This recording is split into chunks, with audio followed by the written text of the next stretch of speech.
네, 안녕하십니까. 방정입니다. 오늘은 2026년 3월 12일입니다. 밤사이에 보면, 또 태국 상선을 호르무즈 해협에서 피격했다. 이런 이야기가 나오죠. 그러면서 국제 유가는 또 출렁. 그죠? 항상 전쟁이라는 게, 예측할 수 없다는 거죠. 그래서 항상 전쟁은 예측이 아니고 정황을 봐야 돼요. 흐름.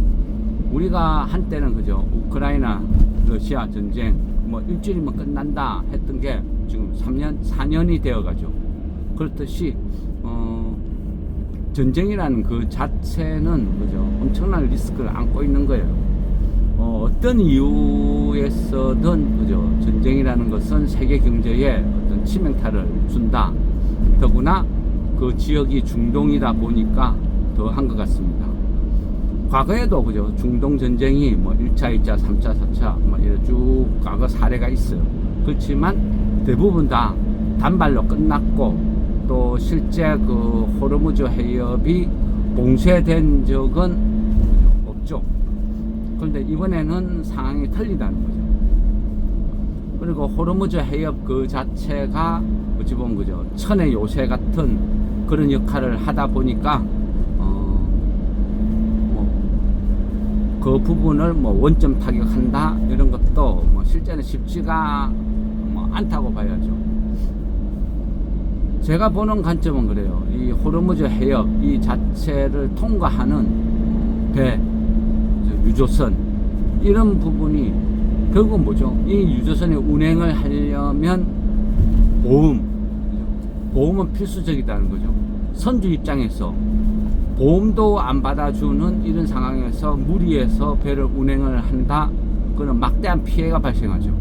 그래서 돈 조금 벌려고 하다가 배가 그죠, 완전 없어질 수도 있는 그런 상황인데 무리해서 안 한다. 결국은 호르무즈 해협이 그죠, 봉쇄가 되냐 안 되냐, 그거는 미국이나 아니면 미국 대통령이나 이런 쪽에서 결정하는 것이 아니고, 배가 지나다니느냐 그것을 확인을 하는 게 가장 정확한 대응 방법이다, 그렇게 생각하거든요. 그 전까지는 어떤 뉴스가 나오고 전략 비축률을 나온다 뭐가 한다 다 의미 없다는 거예요. 한때는요, 미국의 전략 비축률을 방출한다 그 소리, 그러니까 립서비스죠. 말만 나와도 국제유가가 주저앉았어요. 그만큼 과거에는 영향력이 좀 컸죠. 근데 이번 같은 경우는 상황이 틀리죠. 전술도 많이 달라졌고, 그전에는 어때요? 이란과 이스라엘이 전쟁을 하게 되면 미국이 개입을 한다 해도 둘만의 싸움으로 번졌거든요. 이란은 이스라엘을 공격하고, 이스라엘은 이란을 공격하고, 둘만의 어떤 리그로 진행이 되었었는데, 지금은 상황이 틀려요. 이란이 주변 국가, 어찌 보면 같은 이슬람 국가임에도 불구하고 공격을 한다는 거죠. 그건 뭐냐? 표면적으로는 미군 기지를 공격한다. 그런데 실제는 그죠, 이거를 그냥 계산 미스, 오폭인 줄은 몰라도 주변 시설, 특히 정유 시설을 공격하기 시작했다. 이 부분이 심각하다는 거죠. 정유 시설을 공격당하게 되면 어떤 일이 벌어져요? 회복이 그죠, 회복하는데 시간이 많이 걸린다는 거예요. 바로바로 회복이 안 된다. 그래서 설사 이란과 타협을 하더라도 쉽게 금방 해결이 되나? 그건 아니다는 거죠. 그래서 지금 상황에서는 이란과 미국이 타협을 하더라도 바로 국제유가가 옛날 수준으로 쭉 떨어질까? 그것도 의문. 이란 전쟁이 발발하기 전에는 그죠, 배럴당 한 55불, 60불 이 사이였거든요. 근데 순식간에 100불이 넘어가는 거죠. 이 부분이 어쨌거나 세계 경제에는 영향을 그죠? 미치겠죠.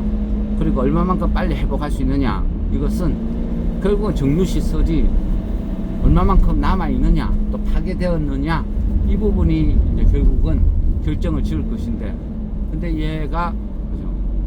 우리가 생각하는 것보다 훨씬 좀 심하게 파손이 된다 하면 좀 생각을 달리 해봐야 된다, 이런 부분이죠. 미국의 CPI가 발표됐어. 뭐 예상치 부합 이런 이야기를 하지만 그죠? 이거는 전쟁 전이죠. 전쟁 전에 예상치를 부합했다. 이거는 이제는 큰 의미가 없는 것 같아요. 큰 의미가 없고 이유를 봐야죠. 이제는 물가라는 것은 그동안 그죠? 뭐 미국에서 관세다 뭐다 해가 억지로 문제를 일으켰지만 물가를 억지로 누를 수 있었던 배경은 유가예요. 유가가 저렴하게 유지를 했기 때문에 그나마 견뎠는데, 근데 이제는 이게 아니죠. 그래서 오히려 더 심각해질 수 있다.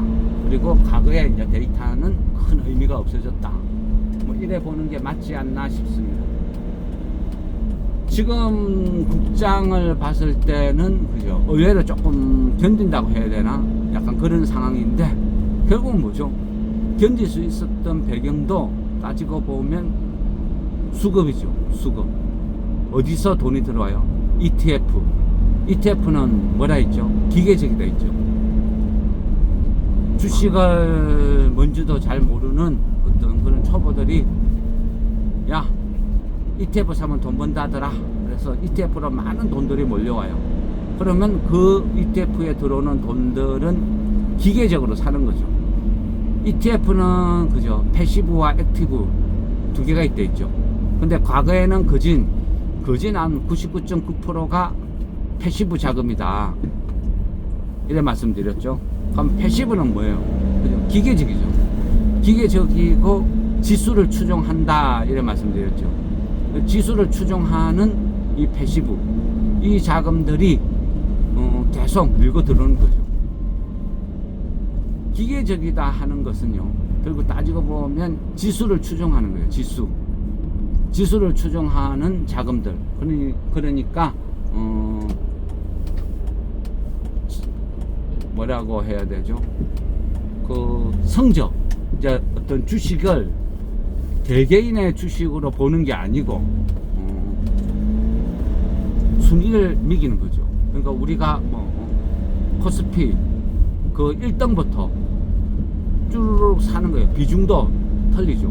시가총액 1등을 가장 많이 사고 그 다음 2등, 3등, 4등, 5등 이런 식으로 순차적으로 사는 거예요. 그래서 지수에 비례해서 시가총액에 비례해서 주식을 자동적으로 사러 들어오다 보니까 지수는 방어가 되는 거예요. 삼성전자, 하이닉스가 강세를 띠는 이유도 뭐 개개인의 실적도 물론 있지만 결국은 시가총액이 크면 클수록 매수세가 강하게 들어온다, 그런 것이고, 그러다 보면 우리가 그 코스닥에서도요 지금 이제 만들어지죠. ETF가. 근데 약간 성격은 틀려요. 액티브. 근데 어쨌거나 그죠? 보면 시가총액이 큰 주식들, 그러니까 2차전지 바이오가 계속 밀고 들어오는 거예요. 그러다 보니까 지수가 급등했다. 또 조금만 악재가 발생하면 그죠? 지수가 급락했다. 반복되는 일이 결국은 액티브 자금, 그 ETF 자금, 돈의 성격이라는 거예요. 그래서 문제가 자꾸 발생되고 급등락을 반복한다. 물론 그 속에 또 신용이라는 게 있죠. 신용 반대 매매가 장이 나쁘면 걷잡을 수 없이 터지죠. 그러다 보니까 신용 반대 매매의 ETF의 기계적인 대응, 그러다 보니까 급등 아니면 급락, 이게 반복된다, 이래 보는 거예요.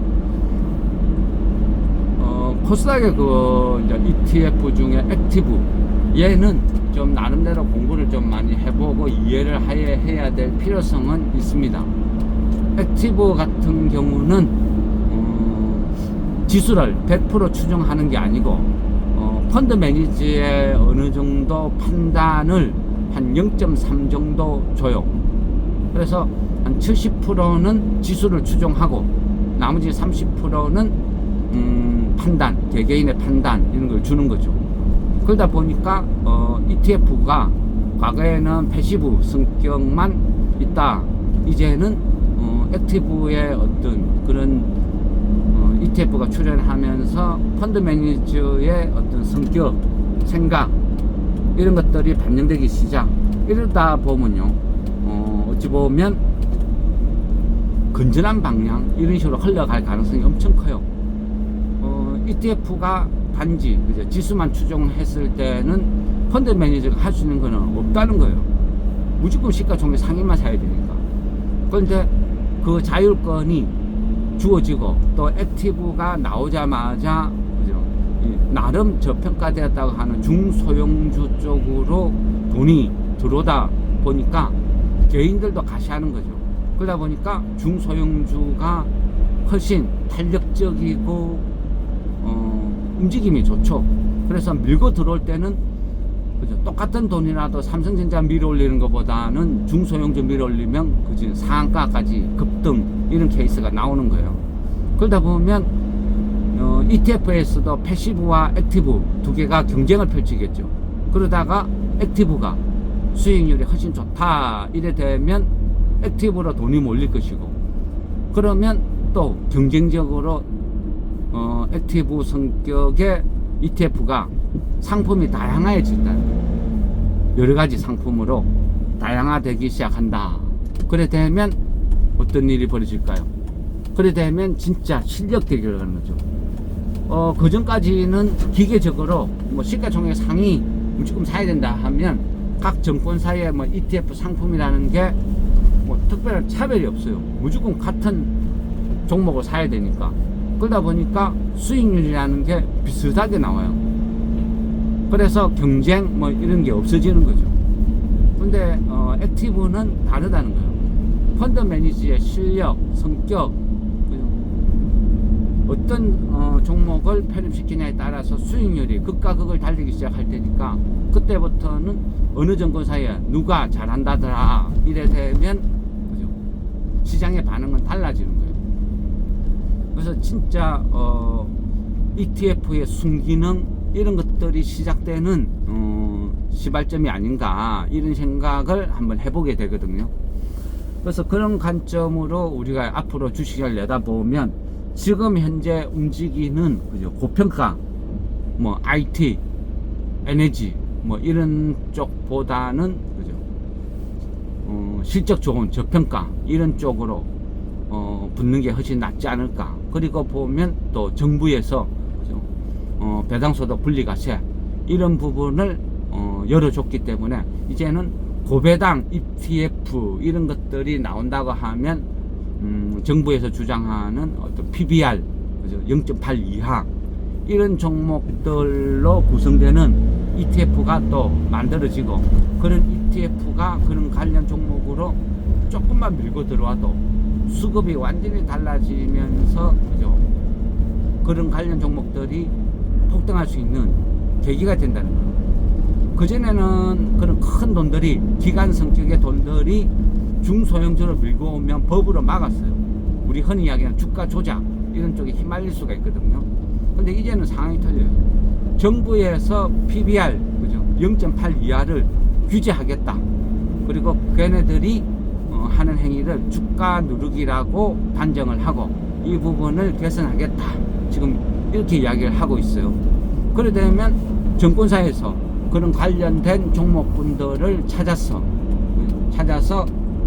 상품화 시키고 그런 종목을 매수를 한다고 한들 문제가 될 것은 없겠죠. 오히려 정부 정책에 순응하는 좋은 어떤 투자 방법이 될 수 있다. 그래서 시간이 지나면 아마 그런 종목군들이 각광을 받는 시기도, 그런 ETF 상품, 액티브 상품도 곧 나올 것이다. 저는 개인적으로 그렇게 생각하거든요. 그래서 지금은 고평가되어 있는 그런 종목군들을 추격 매수하고 고점에서 조금 빠졌다고 그거를 잡고 매수를 하고 이런 행위보다는 차라리 앞으로 나올 시대적 흐름에 맞추어서 미리미리 사서 올해는 배당을 받겠다 이런 마음으로 기다리면 오히려 더 좋은 결과가 나오지 않을까 이런 생각을 해보게 됩니다.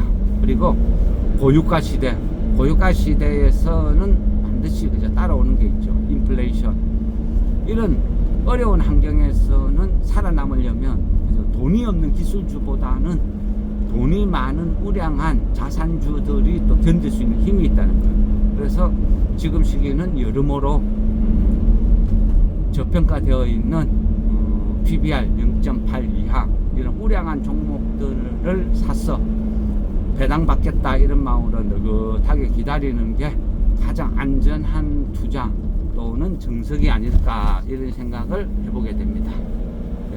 즉거나 지금 중동 이란 사태는 다른 부분이 아니고 다른 무엇을 볼 게 아니고 오로지 호르무즈 해협에 배가 지나다니는지 국제보험회사들이 다시 보험 승인으로 들어갔는지 그 부분을 확인해야지 그 외에 다른 기사나 뭐 속보, 미국의 어떤 포지션 이런 것들은 의미가 없다. 저는 개인적으로 그렇게 생각합니다.